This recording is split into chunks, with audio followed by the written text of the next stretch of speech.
go ahead and go Yeah. under the skin of Species a little bit here. I know you're Yeah. not the primary lyrical writer, and like if you want, we can I'm- even I'm- have I'm- Andy on later. But actually, I do most of the lyrics. oh, it's I feel like an ass now.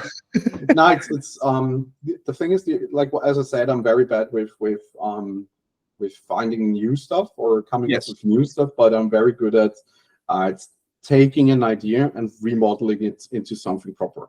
Okay. And so what we do is that the artists just come up with lyric ideas, like the Cadaver. The idea from that comes from Andy, and I just put it into a proper form, into a lyrical form. Gotcha. Because I have the best English in the band, and it's because I do the most of the talking, so I know a lot of how you can use the sentences. But yeah, from about Species, I think the whole concept was because that's what you already introed yourself, like this thing with looks like a hollowed version of Earth, and this body morphing what is it called how is it called xenomorphs. This xenomorph tree that is there, which was done by Lorigan Designs, who is also from Portugal, just as Demigod Recordings, and also did he also did the artworks for Analepsy before and for Embrace Your Punishment, right? And Species, if you want to like make a very, very dreamy thing to it, or if you want to make it a concept album, basically Species, the 4 songs are encapsulating the reasons why humanity fell in first place. So there was this whole thing of endless consumption. A new era of suffering, the first song.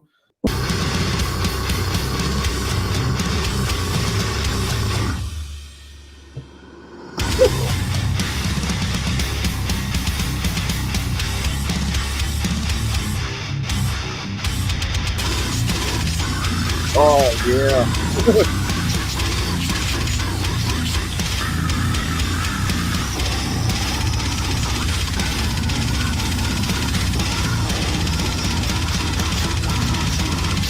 Is about wars getting passed on from one generation to the next, and how it's just senseless killing without any given reason or any imminent reason, and people just keep doing that because of tradition, and how tradition can drive us into death. And heinous.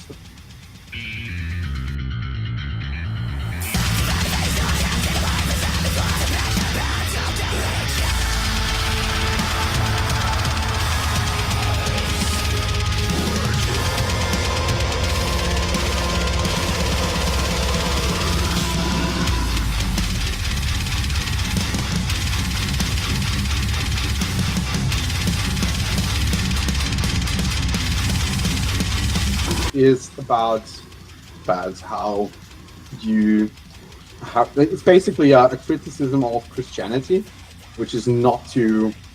It's not very innovative to criticize Christianity in metal, but the thing is that it's just about how you follow the guidelines of the guy that lived thousands of years ago, and how this whole thing is like how this whole construct of religion is the is kind of I'm sorry, I'm lacking words here.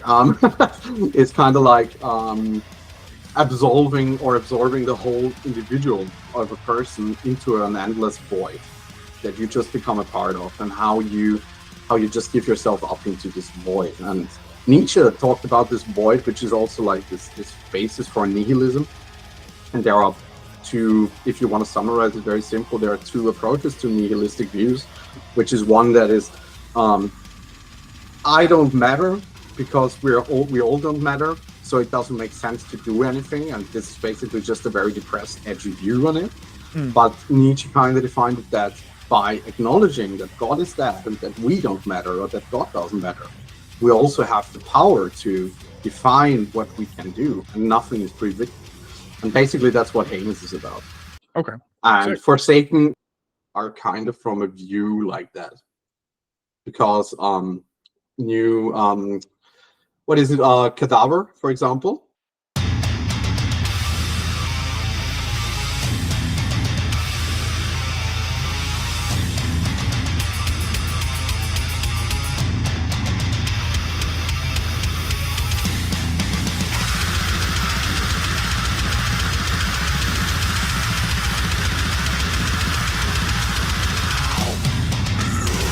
Yes.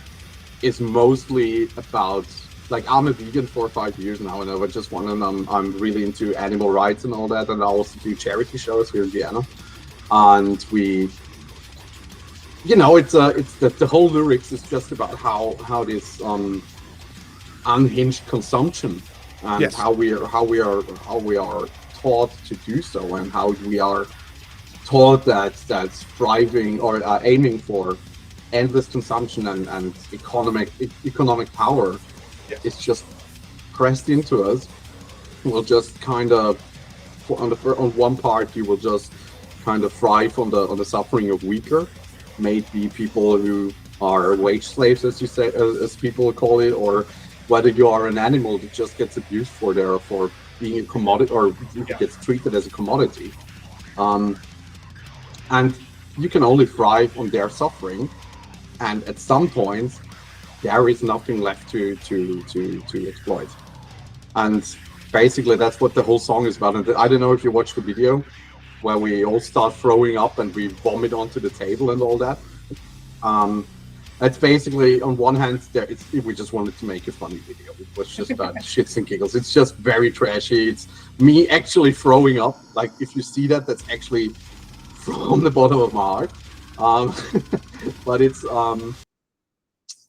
also like, if you look at some things in the video and you look at it in a more serious way, then you can see that there is a lot of criticizing on that, and that mirrors the lyrics that we wrote for it. Cool. So yeah, it's a lot of stuff like that on Species, even though it's just 4 songs. Yeah.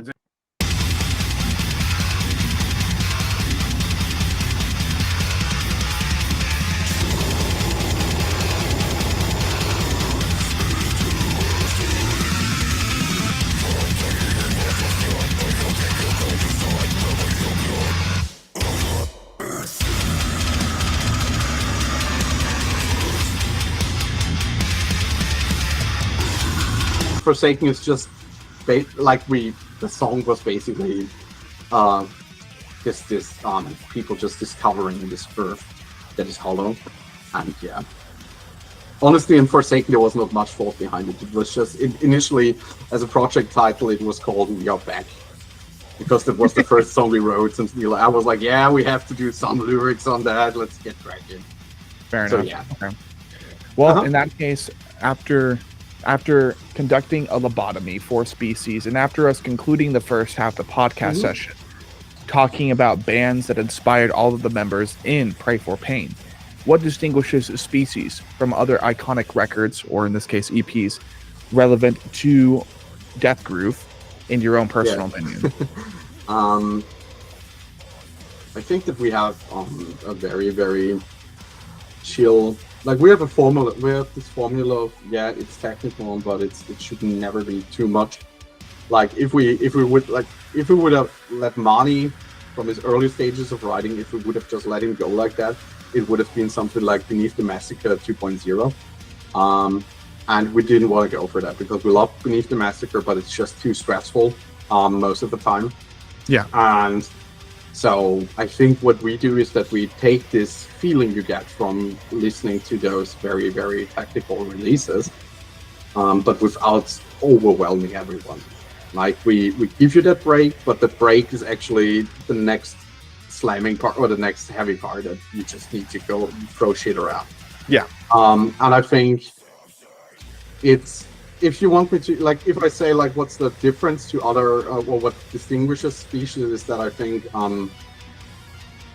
it's elaborated on every level, but not that far that it just gets too out of hand. And I think you can get a hang of it very easily. It can be catchy. There is a good composition of all different elements that people like, but on a very, very very, very consumable level, so to say. Oh yeah, cool. Yeah. I like that. Well, question 4 in part 2 would be how and why did Species become an EP? As the question says, album instead of EP. Yeah. How did Species become an EP instead of an album, whether from a creative sense or a marketing sense? Yeah. No, it was just we had an album planned, and then we said like, it's been 6 years almost now. Yeah. Let's see if people still care.